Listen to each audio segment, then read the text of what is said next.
Hello friends, and welcome back to my channel. Today I'm experimenting some new mixes with this beautiful granulating black, which is Black Oxide Black by Rembrandt. The pigment is PBk11. I don't know if you can read it, PBk11. And it's a very nice black that granulates a lot. So I am mixing it with other colors to see the results. Let's swatch it together.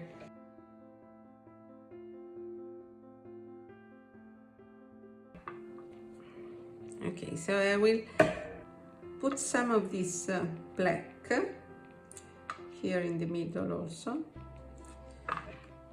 And I will swatch it with some primary colors and some secondary colors by Paul Rubens. This is a palette that I use especially for small sketches on the go or my mixing experiments.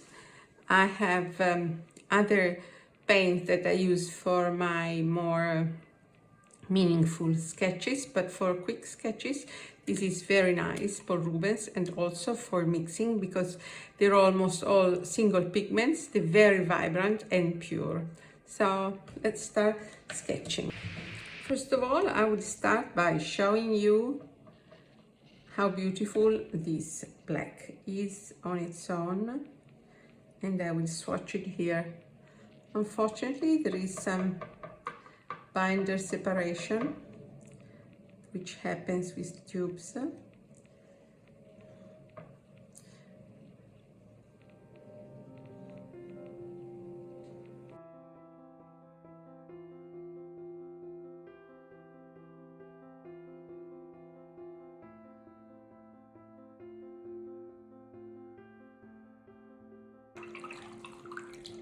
This is the color on its own. Let's start with scarlet. This is pure scarlet. This is PR129, which is Perylene scarlet.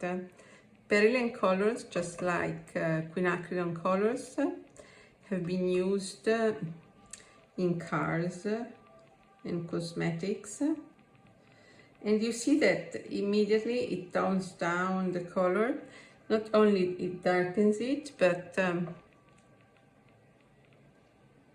it tones it down, and the result should be a nice granulating red.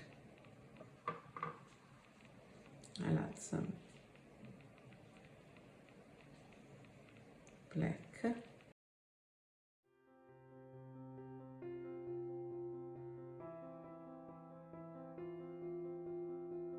Unfortunately, the binder separation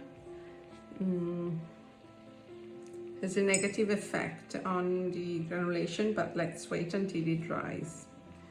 Madder Red, PR177, which is a common replacement for alizarin crimson, but it's a fugitive one. But for the purpose of this mix, it's perfectly okay. I will not be selling these mixes. Okay, let's mix it. And we get almost a violet. They say not to use black in watercolor, but I do not respect much those rules. Some make sense, but some other ones don't make much sense to me. You see how it changes the color from a cold pure red to this muted violet, and you can see that the granulation is starting. I will put more black here in the bottom to accentuate and assist the granulation. Okay, now let's go to lemon yellow. Lemon yellow is PY 3 Hansa yellow. It's not cadmium version of lemon yellow, and it's very clean. I like this lemon yellow very much. It's a very clean, cold yellow. In this case, I think that a little drop of black is more than enough to turn this yellow into a beautiful granulating olive green. Look at this. Look at the granulation. It's very interesting. And it's a beautiful muted green. I think that yellow and black is a very interesting way to mix your greens, because you get very muted olive greens. Very nice. Then I go to cadmium yellow as a warmer yellow, and this is PY35. I think that Paul Rubens has beautiful cadmium colors at a very accessible price. Let's see what happens when we mix it. What happens when we mix this? I will add some more yellow.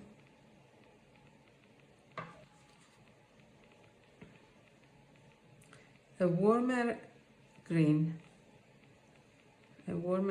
with some orange undertone,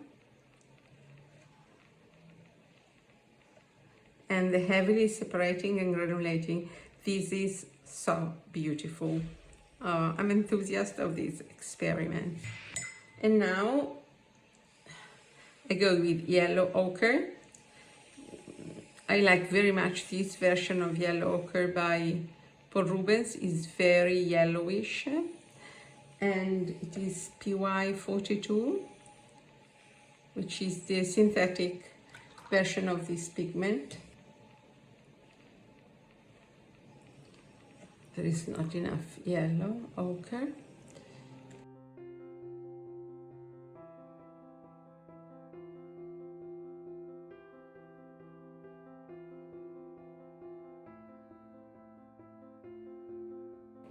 I need to see this dry before I decide if I like this or not, but it is a sort of brown. Granulation is still very obvious. Now cobalt blue, which is PB28 in this version. You know that cobalt blue has many siblings, PB36, but this is the most common one, which is already a very granulating color. So I'm curious to see the combination of two granulating colors, what happens. A beautiful iron gray. I will add some more color.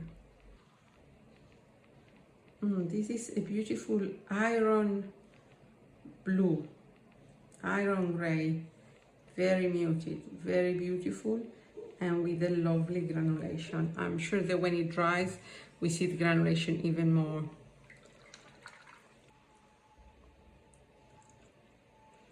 Now a cold blue, and this is phthalo blue, green shade, PB15-3. They call it sea blue or blue sea, I'm not sure. This is very different from the previous one, and it is so nice. It's less granulating because phthalo is not a granulating blue.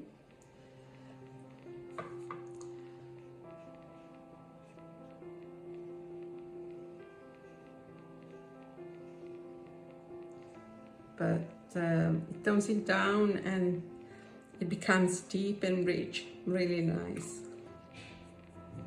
Now tree green, this is the only convenience color that we are using in this experiment, but it's such a lovely one. made with 4 pigments, PG7, PY3, PR101 and PW4. So basically phthalo green, Hansa yellow, Indian red or English red, and white. I don't see any white here, but it's a lovely combination. Here it is muted.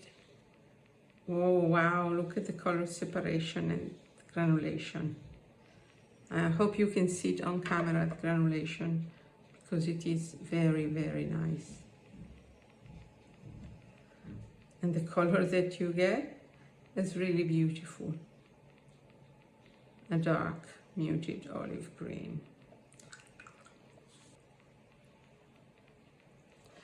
Now I'd like to experiment with a cold green, and we have emerald green, which is PG7, c'est-à-dire PG7 is phthalo green. So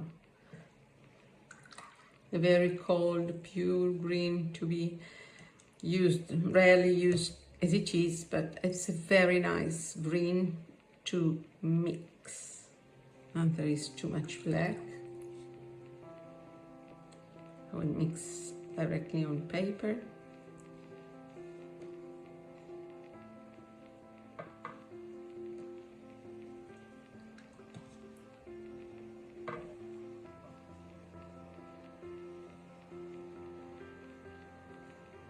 It makes it even darker and atmospheric and gloomy.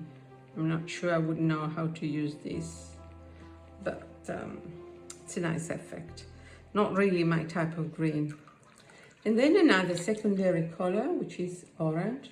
I'm taking cadmium orange, very vibrant, deep orange. It's not orange that I use very much. I prefer pyrrole orange or transparent orange, PO71.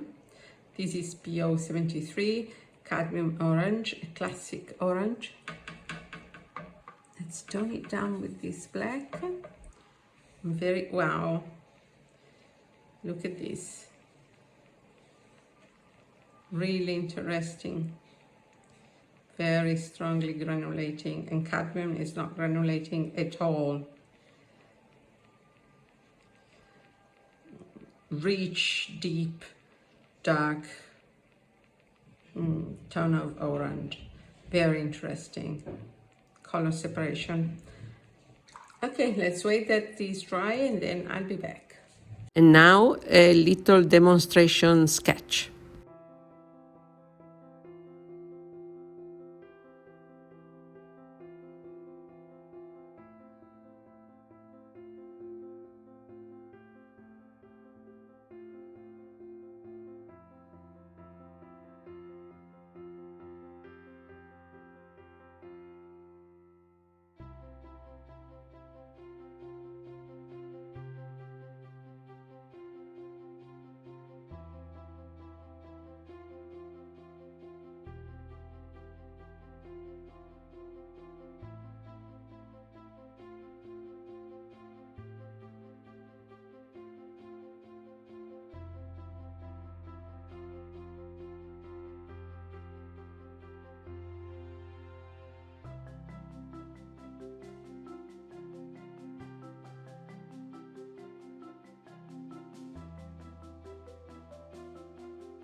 Okay, now I'll stop here. It was just a quick sketch just to see the effect on a real sketch of these mixes with this black oxide by Rembrandt.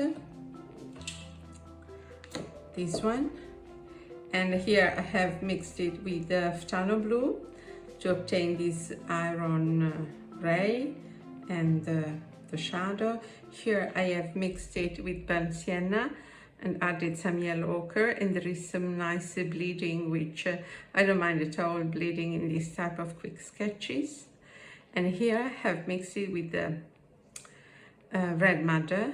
It's a nice effect. It mutes it, it tones it down, and also there is this nice obvious granulation and color separation, especially if you accentuate the black. Maybe it's a little too much here. I'm happy. It was a lot of fun. I love experimenting with my colors. Here, unfortunately, here the swatch is a bit glossy because of the binder separation we had in the beginning, so you don't see much. Neither the color separation near the real effect, but I will add some here now without this binder separation, because then I have fixed it. And here I have mixed it with two reds, one cold and one warm, two yellows, yellow ochre, two blues, green and orange. And I like some mixes better than others. I love the mixes with yellow because of this muted green and the obvious, very obvious color separation. The tree green is also very nice. Look at this vibrant green. This is not the green that I would use as it is, maybe in a sketch, yes, in a quick sketch, yes, but it's a bit too vibrant for me. And then just a drop of black tones it down. Same with this orange, it immediately becomes an earthy orange. The phthalo blue becomes rich deep blue, and the cobalt blue becomes a dark, interesting, much more interesting blue. The yellow ochre, I'm not sure I like this mix, but I have to try more. And I really love the red mixes, because red is not always my cup of tea. I don't use it very much as it is, but once mixed, it can become really nice for roofs, for instance. This dark, muted, warm red, and this you can use it for pottery, for instance, or buildings, or florals like ancient roses, you know, English roses. This is very nice. And this color is a color that is worth having, just maybe to play around and have fun like we did today. I don't know if you have a favorite black. I know that Daniel Smith also makes a granulating black. I haven't tried it yet. If you have tried it, maybe you can put it in the notes and put a comment. Do you use black in your watercolor or you don't? Because many people don't. I do. I like to use black, especially this granulating Oxide Black, which has captured my fantasy and my taste. Thanks a lot for having watched this with me. You might wonder why I have this. I have the French word, which is pansement, cerotto in Italian. In English, it's maybe a band-aid. I'm not sure of the English word, but I have hammered a finger while I was mounting a bookshelf for my son. So. And keep me like this. And okay, I hope that you enjoyed this video. If you did so, don't hesitate to put a thumb up and maybe subscribe so you won't miss next videos.